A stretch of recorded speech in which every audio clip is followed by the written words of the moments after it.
Folklore of Suantraí Íosa, where we're looking at the readings for tomorrow, Friday, the 2nd of June, the feast of St Marcellinus and Peter.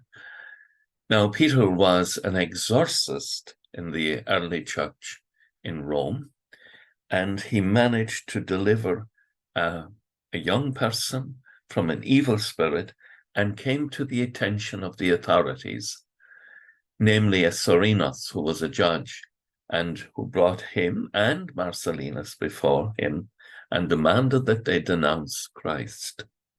They refused to denounce Christ, declared their belief in him, and they were martyred for their faith. Eventually, their bodies were rescued. They had been dumped, and they were buried in a place of honor.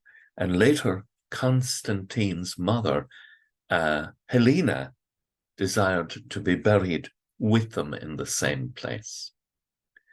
The Gospel tomorrow from St. Mark, chapter 11, the cleansing of the temple, but the calling to account of the fig tree.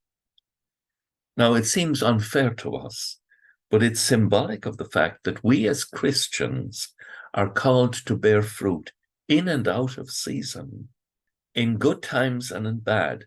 The marriage vows are very good as an explanation of the challenge of the Christian life. Whether we are married or not, it doesn't matter. We are all baptized, priests and lay people. And our mission is, for better, for worse, for richer, for poorer, in sickness and in health, to bear witness to the goodness of God, even to the extent of taking up our cross every day and following him. And so, like Marcellinus and Peter, we're called to bear fruit. The first reading, taken from the book of Ecclesiasticus, talks about a list of generous people whose good works have not been forgotten. Why?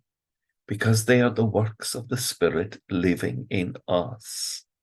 Of ourselves, we can do nothing. When I was a young student, I think we overestimated after the Second Vatican Council. We were very optimistic about human nature, and we underestimated the powerful negative influence that original sin has had on society. And so, as I've got older, I have come to realize fully that without the grace of God, we can do nothing. As Jesus says in John chapter 15, cut off from me, you can do nothing. We cannot bear fruit unless we do so in the grace of God.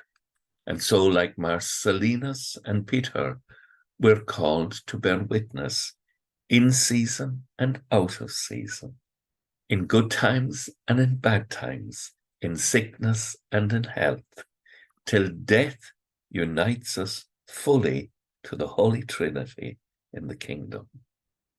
With thoughts such as these, let us go to our beds and let us pray. We shall indeed awaken in the morning with the praise of God on our hearts and on our lips.